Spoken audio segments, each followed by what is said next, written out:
Le cardinal Turkson à Jérusalem pour réfléchir sur l'actualité de l'encyclique Pacem in Terris à l'occasion du 50e anniversaire de ce document dans le cadre de l'inauguration de l'année académique au Studium Biblicum Salesianum. La démolition par le gouvernement israélien d'une maison appartenant au patriarcat a suscité les protestations des autorités religieuses qui se sont rendues sur place pour évaluer l'état des dommages. Monseigneur Fotwal, le patriarche, a qualifié cette action d'illégale. 14 personnes vivaient dans cette maison. Le pèlerinage des médecins, infirmiers et pharmaciens organisé par le Conseil pontifical pour la pastorale de la santé. Une occasion pour se préparer à la canonisation de Jean-Paul II, mais aussi à la Journée mondiale des malades, qui aura lieu en Terre Sainte en 2016.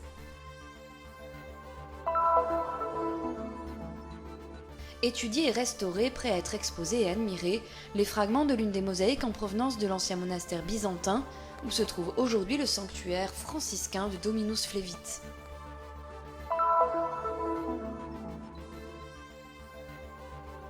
Le prix du Mont-Sion 2013 a été attribué à 2 femmes, l'une juive, l'autre chrétienne, en récompense de leur engagement en faveur du dialogue et de la rencontre des cultures, par l'éducation.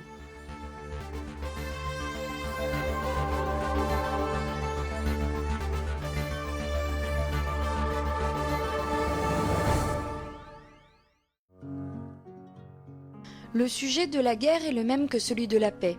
L'être humain doit être en mesure de développer le respect de la dignité et la liberté de chacun. C'est ce qu'a dit le cardinal Peter Turkson, président du Conseil pontifical Justice et Paix, à l'occasion d'une lectio divina tenue lors de l'inauguration de l'année académique de l'Université pontificale salésienne à Jérusalem. En cette année du 50e anniversaire de l'encyclique Pacem in Terris, publiée par Jean XXIII, le cardinal a souligné la grande valeur de ce document, encore très actuel, ici aussi, en Terre Sainte. Le tensioni sono più o meno, diciamo, di simile carattere. Anche qui se c'è un terrain di scontro. Les tensions sont plus ou moins les mêmes. Aujourd'hui, c'est l'affrontement entre juifs et palestiniens essentiellement. À l'époque de Pacem in Terris, l'affrontement était entre le bloc soviétique et les États-Unis. Ce qui n'a pas changé dans cette situation, c'est l'auteur de la guerre et de la paix. C'est le même, l'être humain. L'être humain est l'auteur de la guerre et l'auteur de la paix. L'autore della guerra e anche l'autore della pace.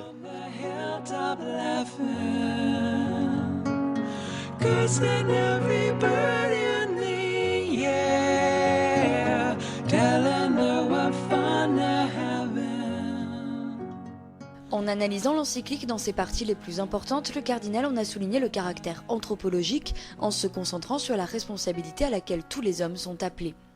Nous sommes en effet nés pour vivre ensemble, c'est pour cela que nous devons respecter la dignité constitutive de l'être humain.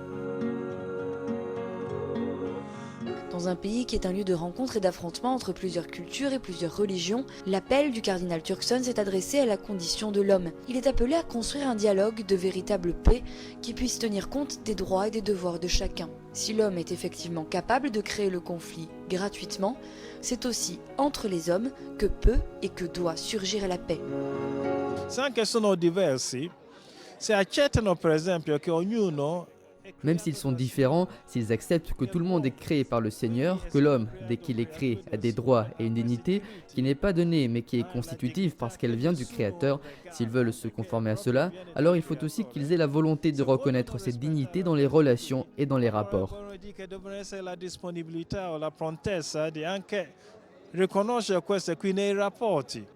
Selon le cardinal Turkson, il est très important de fonder la recherche de la paix sur 4 piliers. La vérité, la justice, l'amour et la liberté. C'est seulement à partir de là qu'il est possible d'avoir un développement harmonieux et une solidarité entre les peuples. Il est alors essentiel d'investir dans les institutions et dans les universités. Elles sont responsables des formations et de la croissance dans un contexte de fraternité et de respect. E qui comincia tutto. E qui comincia tutto. Ciò che non si sa, si impara. C'est ici que tout commence. Ce qui ne se sait pas s'apprend. Ce sont l'éducation et la culture qui font sortir les gens de l'ignorance. Ici, nous espérons que les personnes, avec l'inspiration de cette encyclique et des autres enseignements, soient en mesure d'offrir des formations et une éducation dans l'optique d'une ouverture importante. A impartire formazione e educazione E poi questa c'è la situazione che richiede sempre apertura a novità. Apertura a novità anche importante. C'est un appel au réalisme qui implique l'Église elle-même, appelée non seulement à chercher le salut du peuple, mais aussi à s'occuper de lui et à protéger la dignité de chaque personne. Io cito sempre ciò che ha detto Papa Benedetto XVI, no? Perché fare le proposte senza realizzare sono ideologie. Je cite toujours ce que disait Benoît XVI. Les propositions qui ne se réalisent pas restent des idéologies. Nous, c'est avec l'éducation, mais il en est de même pour les hommes d'église. Nous devons savoir traduire la théologie en pastorale, sinon ce sont de belles idées qui nous restent dans la tête. Notre pastorale devrait être l'arène dans laquelle se mettent en pratique ces idées au service des hommes. Car outre le salut des personnes, nous devons surtout protéger leur dignité. Nous ne sommes pas appelés à faire autre chose. E sarebbe in gran parte innanzitutto, oltre alla salvezza delle persone, saper proteggere la dignità delle persone. Altro proprio non c'è, non siamo chiamati ad fare altro.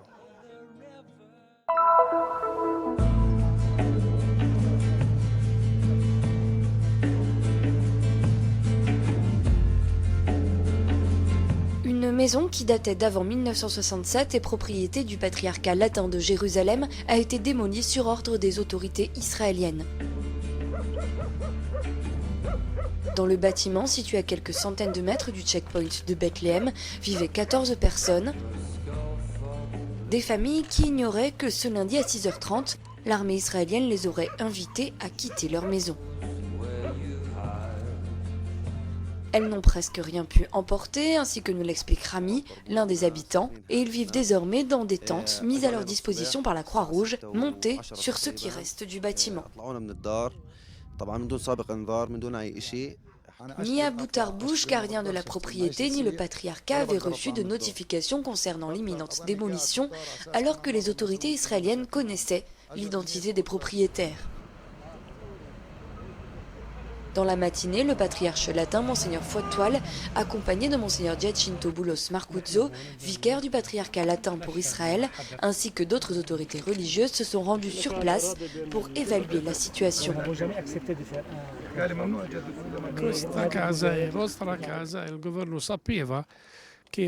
Cette maison était notre maison, et le gouvernement savait qu'il s'agissait d'une propriété du patriarcat latin de Jérusalem. Ce bâtiment a été construit avant 1967 et il n'y avait aucune raison de le démolir. Pire encore, nous n'avons pas été avertis que les autorités allaient commettre cet acte de vandalisme, d'injustice. En tous les cas, nous ne nous tairons pas, nous porterons cette cause devant la justice israélienne mais aussi internationale. Nous ne nous tairons pas, il s'agit d'un précédent illégal que personne ne peut justifier. Questo è un precedente illegale che nessun atto giustifica. Mazen Kupti, avocat du patriarcat, a appris qu'Abou Tarbouch avait été convoqué par le passé au tribunal car il était accusé de vivre dans une propriété construite sans permis. À l'époque, il avait déjà informé les autorités quant au vrai propriétaire de la maison, fournissant également les preuves de sa construction avant 1948. Après son état des lieux, le patriarche a quitté la place, confiant la gestion de l'affaire à l'avocat Mazen Kupti. Le patriarcat latin veut faire 3 choses. Avant tout, reconstruire cette maison, puis lancer une action en justice contre le ministère de l'Intérieur israélien et enfin informer l'opinion publique sur ce qu'il s'est passé. Malgré la gravité de la situation, un mince espoir demeure pour les habitants de la propriété. Une fois la maison reconstruite, ils pourront retourner y vivre. Ce sont nos gardiens. Quand nous aurons fini de reconstruire, ils pourront retourner dans ce bâtiment.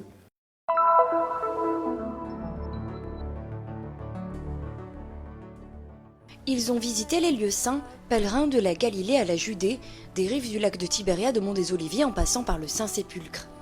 Amérique du Sud, Europe, Afrique, des nationalités différentes mais un travail commun en rapport avec le monde de la santé.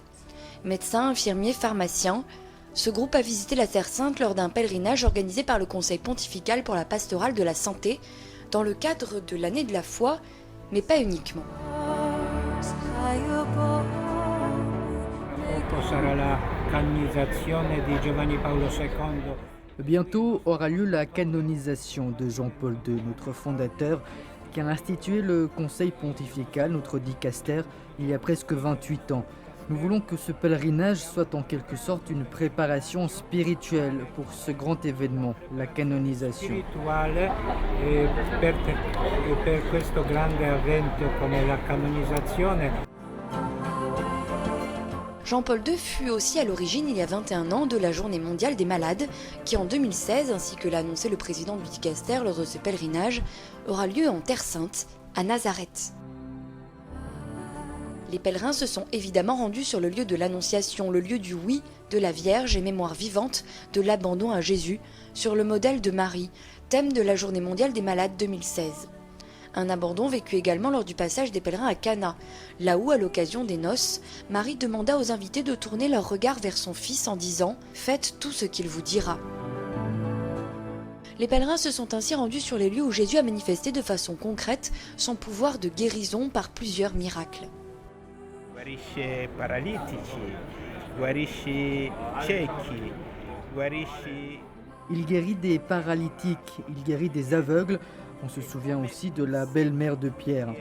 C'est comme un signe qui annonce que Jésus est le guérisseur du mal, le guérisseur de l'homme pécheur, que nous sommes tous. Il est déjà présent parmi nous. Son règne a déjà commencé. Siamo noi tutti, è presente, in mezzo già ai suoi, quindi il suo regno è iniziato.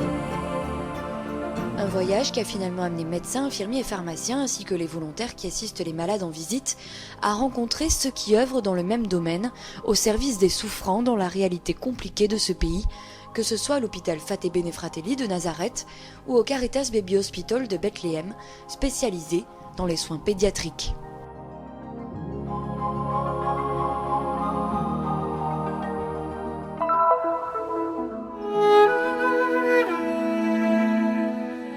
Un restaurateur italien expert en mosaïque, épaulé par les jeunes du Mosaic Center de Jéricho. Un travail de restauration pour apporter une nouvelle lumière à l'un des nombreux trésors artistiques que cette terre peut offrir, avec toute sa richesse, notamment dans le domaine des mosaïques.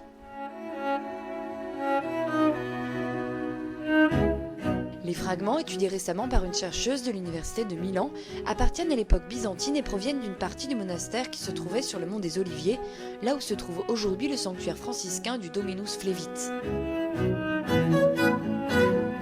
Si tratta di alcuni frammenti che grazie a una documentazione molto dettagliata. Il s'agit de fragments que nous avons pu identifier grâce à une documentation très détaillée avec des photos du lieu des fouilles avant les travaux pour la construction de la chapelle. Nous avons ainsi pu les repositionner d'après le système décoratif original. Nous avons également retrouvé d'autres fragments issus de deux autres parties du monastère byzantin qui nous permettent de voir plus clairement comment était cet ornement. Di leggere in maniera più chiara com'era la decorazione.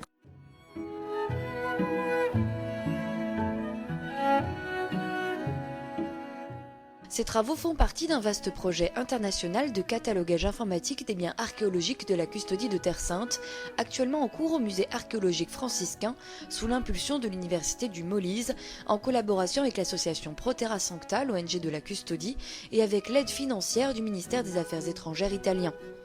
Fulvia Ciliberto dirige le projet. Pour la restauration, Alessandro Lugari est arrivé à Jérusalem en provenance de la surintendance pour les biens archéologiques de Rome. Notre travail a été de prendre fragment par fragment, d'enlever l'ancien ciment, de consolider la mosaïque, en définitive la partie ancienne, pour la reconstituer sur un panel en cherchant à reconstruire le schéma original. Reconstituer et en faisant une intégration adaptée, on peut voir une lecture, si ce n'est complète, au moins assez proche de ce que pouvait être la décoration. Avere un'idea di quello che era il pattern decorativo, insomma.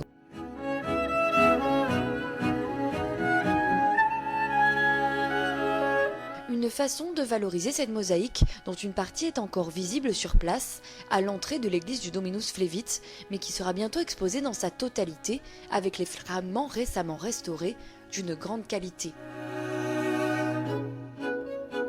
Molto interessanti. Les fragments les plus intéressants sont ceux du bord, avec un motif à vagues et un nœud au centre, traversé par une ligne jaune, comme un rayon de soleil, et avec de petites sphères jaunes également, très colorées et absolument exceptionnelles. E assolutamente eccezionale. La cosa particolare sono i motivi decorativi interni al cerchio, perché sono... La particularité réside dans les motifs décoratifs internes, au centre, car ils sont raffinés. Il s'agit d'éléments végétaux tels que des fleurs, des fruits. Des personnes très expertes y travaillent, qui ont une grande connaissance des matériaux, excellentes sur la période. Per il periodo eccellente, diciamo.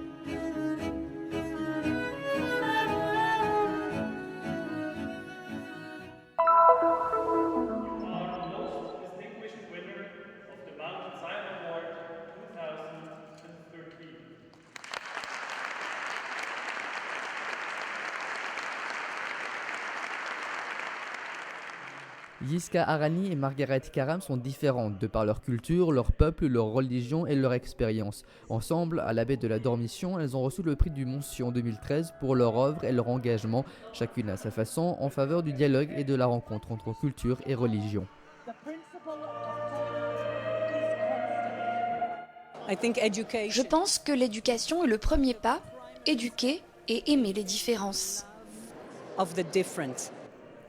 Yiska est née à Jérusalem dans une famille de juifs religieux. Elle est éducatrice et consultante pour différents ministères du gouvernement israélien, mais elle est surtout à l'origine depuis plusieurs années de différentes initiatives à caractère interreligieux, en particulier dans les écoles. Son principe de base est que c'est par une meilleure connaissance de l'autre que l'on peut poser les fondations d'une cohabitation différente.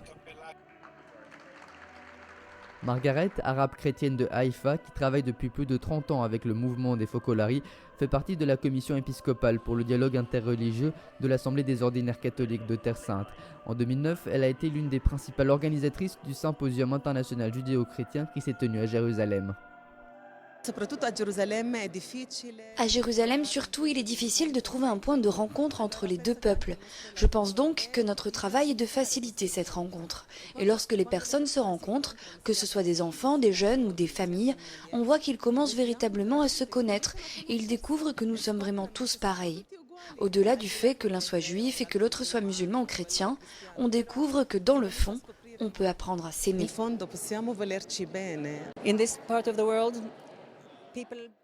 Dans cette partie du monde, les personnes ont des idées et des préjugés sans se connaître. Si elles commençaient à se rapprocher des autres en cherchant l'humain chez l'autre, ce serait un bon début. Ce sont de petits pas, mais tu dois croire qu'il est possible de trouver l'âme humaine dans celui que tu qualifies d'ennemi ou d'adversaire.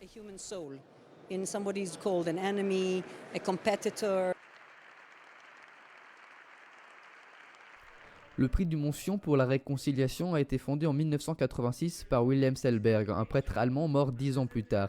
Il est attribué selon les années à des individus ou à des institutions engagés dans le renforcement du dialogue et de la compréhension réciproque en Terre Sainte. Cette année, les lauréates ont témoigné avant tout comment l'appartenance bien enracinée constituait le début d'un véritable dialogue. La famille a eu un rôle très important dans ma vie. Elle nous a véritablement éduqués pour être de vrais chrétiens, apprendre à aimer l'ennemi, le voisin et le prochain. Je crois qu'il y a de nombreux types d'amour dans le monde, et ma façon d'aimer, enracinée dans mon milieu juif, dans ma vie de juive, est quelque chose de beau, qui n'enlève rien à ma façon d'aimer les autres. C'est à cela que nous devrions éduquer. Et cette œuvre se poursuit. Pour changer les cœurs, il faut du temps, mais il est important de semer les germes qui serviront à créer une nouvelle mentalité.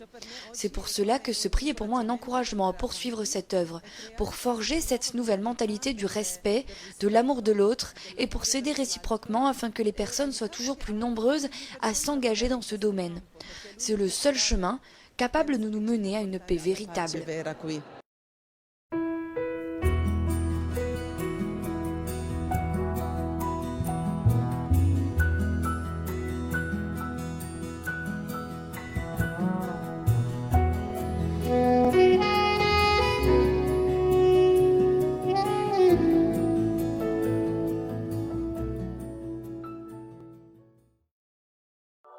Nous sommes ici pour faire connaître la Terre Sainte, pour donner une voix et une visibilité à l'Église mère de Jérusalem, aux chrétiens locaux et aux lieux saints.